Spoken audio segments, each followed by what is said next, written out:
आइए दलाल स्ट्रीट पर पिछले हफ्ते क्या हुआ इस पर नजर डालते हैं। और एक लगातार दूसरी बार खराब हफ्ता देखने को मिला निफ्टी में। नेगेटिव बात यह रही कि बेयर्स फिर से लौटते नजर आए रिन्यूड कन्विक्शन के साथ, जिस वजह से फर्दर रिस्क ऑफ वोलेटिलिटी और डाउनसाइड रिस्क बढ़ गई है दलाल स्ट्रीट पर। वीकली स्कोर कार्ड की बात करें तो निफ्टी क्लोजिंग प्राइस 23,367 0.77% नीचे, सेंसेक्स क्लोजिंग प्राइस 74,243 0.71% नीचे, बैंक निफ्टी क्लोजिंग प्राइस 54,496 0.47% ऊपर, निफ्टी मिड कैप इंडेक्स 2.86% नीचे, निफ्टी स्मॉल कैप 0.16% नीचे। चिंता का विषय पिछले हफ्ते ये रहा कि बेयर्स अपना शिकंजा ज्यादा कसते नजर आए, जहां पे बुल्स दूसरी ओर अपनी उम्मीद खोते नजर आए क्योंकि फ्रेश ट्रिगर्स देखने को नहीं मिले उनकी वापसी के लिए। इमीडिएट चैलेंज निफ्टी 50 के लिए अब है कि साइकोलॉजिकल 24,000 मार्क हासिल करे, जो कि एक अहम सेंटीमेंट ट्रिगर माना जाएगा मार्केट्स के लिए। गौर करने की बात यह है कि आरबीआई ने ब्रॉडर पैकेज देने के बावजूद भी निफ्टी गिरता नजर आया, जिससे कि foreign capital boosting dollar inflows और रुपये को बढ़ावा मिले। फिलहाल भारत का foreign exchange reserve USD 682.3 billion पर है। रेपो रेट अनचेंज रखा गया 5.25% पर। आरबीआई ने न्यूट्रल स्टांस मेंटेन किया। रिटेल इन्फ्लेशन FY 26-27 के लिए बढ़ाया गया है 5.1% पर, जो कि पहले 4.6% पर था। जीडीपी ग्रोथ FY 27 के लिए कट कर दी गई है 6.6% पर, जो पहले 6.9% थी। अब देखते हैं कि दिन प्रतिदिन मार्केट का हाल कैसा रहा। सोमवार को एक कमजोर शुरुआत देखने को मिली, ब्रॉड बेस्ड सेलिंग ने इंडेक्स को नीचे खींचा। मंगलवार को स्ट्रॉन्ग रिबाउंड देखने को मिला लोअर लेवल से, वैल्यू बाइंग और ग्लोबल सपोर्ट के चलते। बुधवार को फिर से प्रॉफिट बुकिंग जारी रहा, इंडेक्स फिर से नीचे गिरा। गुरुवार को रेंज बाउंड एक्शन देखने को मिली, फिर भी माइल्ड पॉजिटिव बायस रहा। शुक्रवार को जिटरी फिनिश देखने को मिला कॉशियस सेंटीमेंट के चलते। मोटा मोटी बुल्स अपना टॉवेल फेंकते नजर आए बावजूद इंप्रूविंग फंडामेंटल डेटा के, जहां पे रेंज बाउंड WTI कच्चे तेल के दाम $90 प्रति बैरल पर देखे गए। दूसरा, ईरान पीस की उम्मीदें। तीसरा, स्ट्रॉन्ग डोमेस्टिक लिक्विडिटी।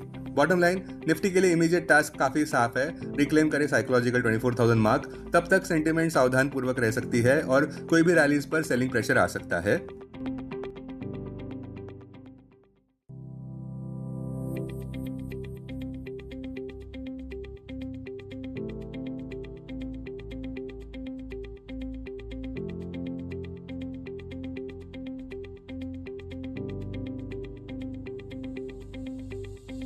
अब देखते हैं कि पिछले हफ्ते इंडाइसेस का परफॉर्मेंस कैसा रहा।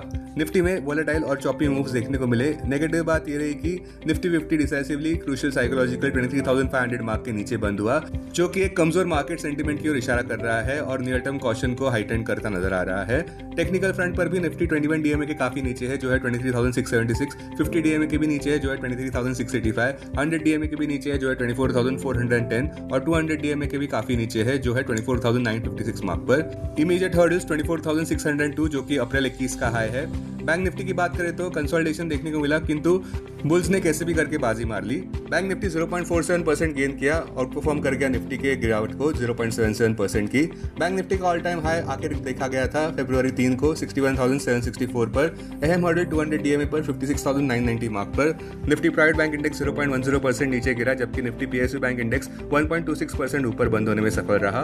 ब्रॉडर मार्केट्स में खासकर के निफ्टी मिड कैप 50 इंडेक्स 2.88% से काफी नीचे गिरा प्रॉफिट बुकिंग के चलते। निफ्टी स्मॉल कैप इंडेक्स थोड़ा ही गिरा 0.16% नीचे। मिड कैप्स अंडर परफॉर्म करते नजर आए, जबकि स्मॉल कैप्स ने थोड़ा रिलेटिव रेजिलियंस दिखाया। बुलिश सेक्टर्स रहे निफ्टी मीडिया 6.69% ऊपर, बेरिश सेक्टर्स रहे निफ्टी FMCG 2.19% नीचे, निफ्टी इंफ्रा 1.83% नीचे, निफ्टी रियल्टी 1.74% नीचे, निफ्टी मेटल 1.63% नीचे, निफ्टी एनर्जी 1.30% नीचे, निफ्टी ऑटो 0.65% नीचे, निफ्टी फार्मा 0.40% नीचे, निफ्टी IT 0.24% नीचे।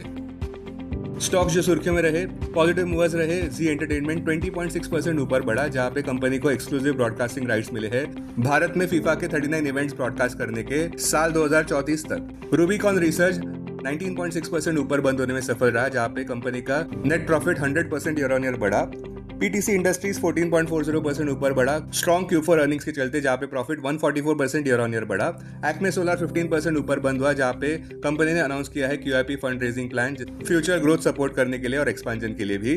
NMDC स्टील भी 12% ऊपर बंद हुआ, जहां पे कंपनी को एक शार्प टर्न अराउंड देखने को मिला Q4 FY 26 के प्रॉफिट में। बोरोसिल रिन्यूएबल्स 4.5% ऊपर बंद हुआ, जहां पे सरकार ने इंपोज किया है 5 year countervailing duty solar gas imports पर मलेशिया से, जिस वजह से डोमेस्टिक इंडस्ट्री सेंटीमेंट को बूस्ट मिली।